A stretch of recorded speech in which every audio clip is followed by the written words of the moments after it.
कोणत्याही यशस्वी पतीच्या मागे साल्याचा हात असतो का बायकोचा हात असतो?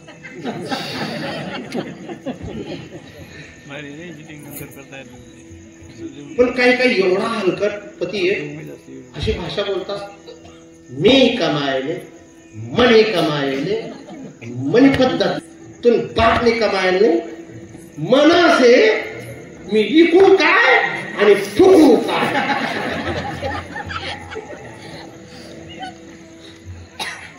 बरं का, फक्त 20 दिवस तुम्ही ना पत्नीला सोडून घरात राहून पहा. किती ते भांडकत ती चिचाटी ते तशी जण लागते.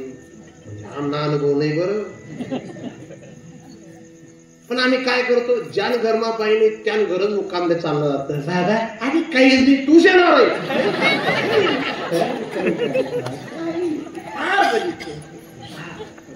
पत्नी ही श्रेष्ठ मानली. तर असो पतिव्रते जैसा आपल्याला देव आवडला पाहिजे. कसा आवडला पाहिजे? पण आज तशा पत्न्या आहेत की नाही तो विषय नंतरचा आहे. पण महाराज वर्णन केलं नाही. अशी पतिव्रता पाहिजे. बरं का? हा, पतिव्रता जीवनात जर लाभली. महाराज कर्दम ऋषींची भागवतातली कथा आहे. कर्दम ऋषींनी 10,000 वर्ष तपस्या केली आणि भगवान विष्णूंनी प्रगट होऊन सांगितलं, तुम्हाला मी अशी मुलगी पत्नी रूपात देणार की ती तुमचंही नाव तिचंही नाव आणि येणारा जो मुलगा असेल त्याच्यामुळे जगात सांख्य दर्शनाचं दर्शन होईल. म्हणून कपिल भगवान आले. महाराज चांगली पत्नी लाभावी याच्यासाठी सुद्धा तपस्या करावी लागते आणि चांगला पती लाभावा याच्यासाठी सुद्धा तपस्या करावी लागते. विद्वान पत्नी भेटणं वेगळंय, विद्वान पती भेटणं वेगळंय, देखणी पत्नी भेटणं वेगळंय, देखना पती भेटणं वेगळंय. पण दोघांवर प्रेम करणारे पती पत्नी भेटणं फार दुर्लभ आहे.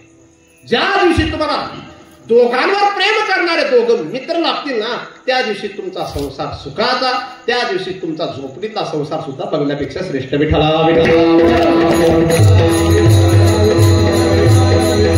आणि पतिव्रता या शब्दात केवळ पतीवर प्रेम करणं म्हणजे पतिव्रता नाही. आज बंधुबंधूतलं प्रेम जे कमी होतंय, आज परिजनांची जी सेवा कमी होते, आज कुलाचा जो संपत चाललेला आहे, आज जे अतिथी सत्काराकडे दुर्लक्ष होते, या मागे स्त्रियांना केवळ मी आणि माझा पती एवढाच संसार वाटायला लागला म्हणून या घटना व्हायला लागल्या. कितीतरी लोक, ते सिंगाने या परिवाराचं उदाहरण मी मागे कुठेतरी दिलं होतं. 3 मुलांचा बाप, 10,000 कोटीची प्रॉपर्टी, 1-2 कोटीची नाही, 10,000 कोटीची प्रॉपर्टी. पण त्या माणसाला पत्नीला जेव्हा कॅन्सर झाला, भाड्याच्या घरात राहून तिला उपचार द्यावे लागले. जो तारुण्यामध्ये एकटा एका विमानात फिरायचा, ज्याच्याकडे लाखाच्या जवळपास लोक कामाला होते, पण 3 मुलं असताना सुद्धा त्याच्या मुलांनी त्याच्याकडे दुर्लक्ष केलं. त्याच्या मुलांना कुणीतरी विचारणा केली, तुम्ही का दुर्लक्ष केलं? तर त्यांनी सांगितलं, आमच्याकडे टाइम नाही, पण आमच्या बायकांना पैशाचा अहंकार असल्यामुळे आमच्या पत्न्यांनी स्पष्टपणे सांगितलं, आम्ही आमच्या मुलांकडे लक्ष देऊ, आम्ही तुमच्या बापाकडे तुमच्या आईकडे लक्ष देऊ शकत नाही. आज बंधुबंधूतलं प्रेम समाप्त होत चाललं. त्या आपल्या देशातले सर्वात श्रीमंत असलेले मुकेश अंबानी, त्या व्यक्तीच्याकडे 2.5 लाख कोटीपेक्षा नवे 100 बिलियन डॉलरच्या पेक्षा जास्त संपत्ती. आता 100 बिलियन किती असतं? मागे लेकरं बसले, त्यापैकी 2-4 पोरं चांगले हुशार आहेत. खरे खरे बेटा, 100 बिलियनची संपत्ती असताना सुद्धा एक दुसरा भाऊ असा आहे, त्याच्याकडे 9,000 कोटीची संपत्ती असेल, पण त्याच्यापेक्षा कमी.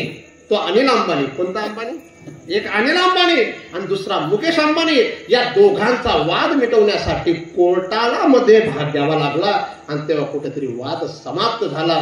तर बंधुबंधूतलं प्रेम कमी होत चाललं. त्यामागे कुठेतरी तुमच्याकडून स्वार्थ प्रगट होतोय. आज परिजनांची सेवा कुठे होतच नाही. आज मायबापाची सेवा करायला कोणी तयार नाही. आज मायबापाची संपत्ती घेण्यासाठी उत्साह आहे. आज मायबापाच्या घरात राहत असताना आनंद वाटतो, मायबापाची सेवा करताना दुःख होतं. काही लोकांना तर असं वाटतं, मी मायबापाची सेवा करतो म्हणजे फार मोठा उपकार करतो. अरे येडी हळद, मायबापाची सेवा करणं उपकार नाहीये, मायबापाची सेवा करणं खरा परमार्थ आहे. काय खरा परमार्थ आहे.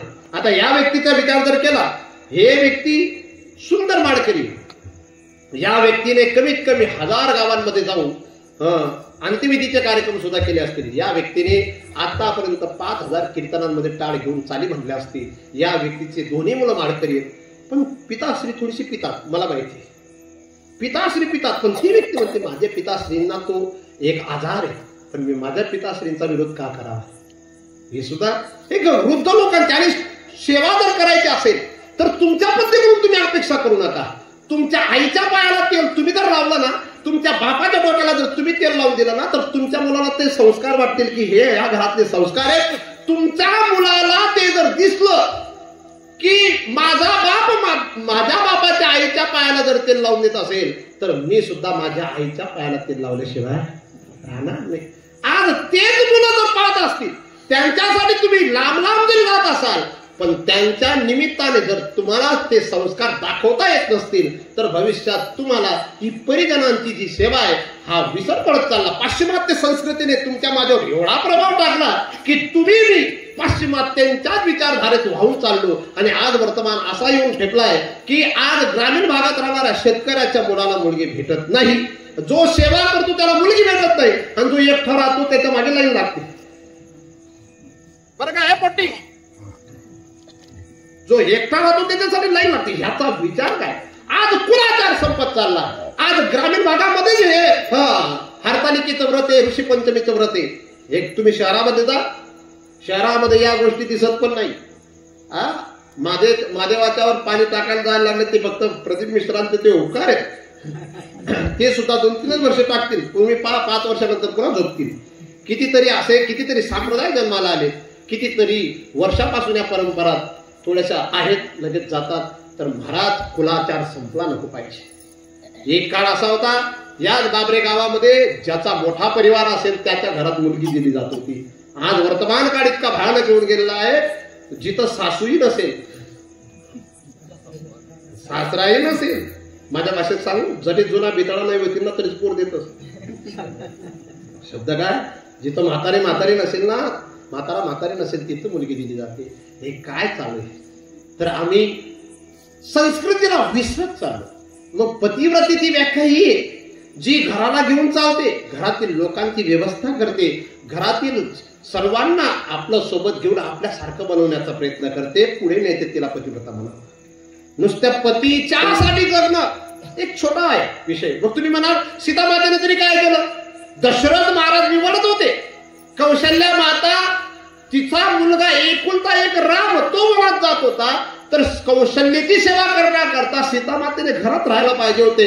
तर सीता माता का वनात गेली त्याचा संदर्भ असा आहे, सीता मातेशिवाय रावणाचा मृत्यू होणार नव्हता म्हणून जगज्जननीला जावं लागलं. आणि दुसरा संदर्भ असा आहे, सीता मातेच्या सासूची सेवा करणारे लाखो, त्या दुसरी उर्मिला सुद्धा सून होती, दुसरी मांडवी नावाची सून होती, तिसरी श्रुतिकेती नावाची सून होती.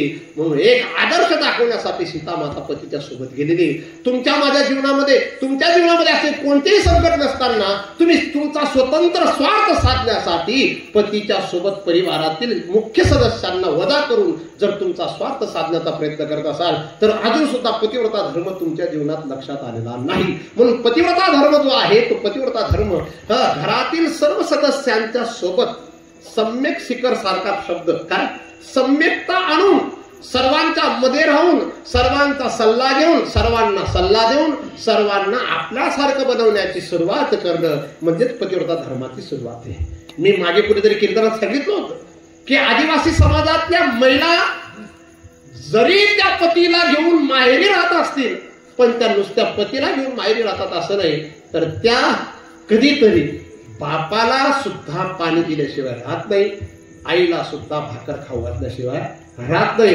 आज आमच्याकडे 30-30 एकर जमिनी महाराज, 20-20 एकर जमिनी आमच्यासमोर आमची माय काम करते, शेतात राब राबते, पण आमच्या मायची आम्हाला दया जर येत नसेल तर आम्ही कुठेतरी आमची संस्कृती, आमचा कुलाचार आम्ही विसरत चाललो. एक काळ असा होता, दारासमोर जर दिवसात कुणी आला नाही ना तर त्या महिलेला वाटायचं आज काय पाप केलं असेल, आज कोणीतरी भाकर खाणारा सुद्धा आला नाही. आणि वर्तमान काळ असा आहे, कोणी पाहुणा जरी आला तरी त्याला ब्राह्मण देवता जशी विचारते, कधी कधी तुम्ही जेवण करणार का चहा पिणार, जेवण करून आले का जेवण करणार, अशा प्रकारचा जर प्रश्न केला जात असेल तर आज आमची अतिथी जी सत्काराची परंपरा आहे ती संपत चाललेली. म्हणून आम्हाला व्यवहारातल्या या गोष्टी ज्या आहेत पतिव्रतेच्यासाठी, एक पतीला घेऊन राहणं, सासऱ्याला घरातनं काढून देणं, हा पतिव्रता धर्म नाही. पतिव्रतेचा धर्म पतीला आवडणाऱ्या ज्या गोष्टी, पतीची या मता, काय शब्द, पतीची या मता अनुसरोनी पतिव्रता, जी अनुसरोनी राहते, पतीच्या मताला अनुसरून जी जीवन जगते ती पतिव्रता. आणि अशी पतिव्रता तिला जसा पती आवडतो, आम्हा नारायण तैशा परी. मग आता पतिव्रतेला जर या सर्वांचा विचार करावा लागत असेल तसं भक्ताने सुद्धा कसं राहावं. विठ्ठला